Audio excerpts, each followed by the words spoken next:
ইসলামী তলপ করে এসে ময়দানেতে লড়িবারও সাধু যারও থাকে মেয়েরা হাতে। আমারও সামনে এসে দেখো একবার কেমন লড়াই জানে কেউ সাজোয়ার। আয়ুকু কহিল তবে নাম আপনার, শিবা বলে নাই তুমি হবে মোর জোড়া, নহক মরিবে কেন খেয়ে দেখো কোড়াম। জোড়ারও মাফিক যদি আরো কেহ থাকি, তাহাকে ভেজিয়া দেহ দেখি আমি তাকি। শুনিয়া আমি তো হামজা ঘোড়া উঠাইল, আয়ুকু রাখিয়া পিছে। ও যখন দেমাগ অহংকার করলো বলতে লাগলো, তখন আমির হামজা নিজে ঘোড়া ছড়ে ময়দান চলে গেল।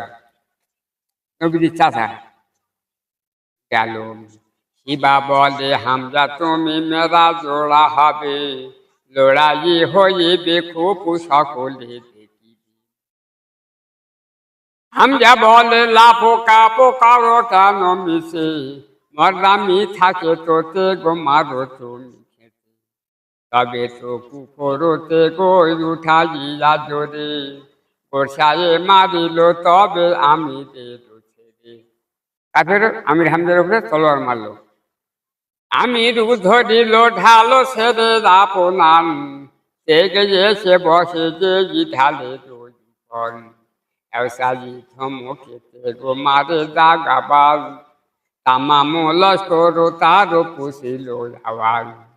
তবে যে আমির মর্দ গোসাই জ্বলিলাম, তলোয়ারও খুলিয়া মারে জোরেতে খেঁচিয়া। উনি থেকে নে, এবার থেকে নে ও ঢাল ও তলোয়ার এটা থেকে নে। এবার আমির হামজা ঘোড়া চড়ে ওর মাথার উপর তলোয়ার মারলে, এত ধরে মেরেছে ওই সেই শিবা শিবা। তখন কুফর সেরো ঢালো পেতেছিল, ঢালো কেটেতে গোতার ছেড়েতে বসিল। এক চোটে ঢাল সেরো কাটিয়া তাহার, জাহান নামে রাহা নিল কমজাত কুফর।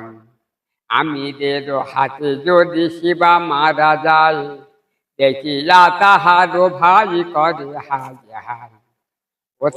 তাহারও ভাই জোরে তেরাইল, ভাইয়ের দেমাক জলে কলে জালু দিল।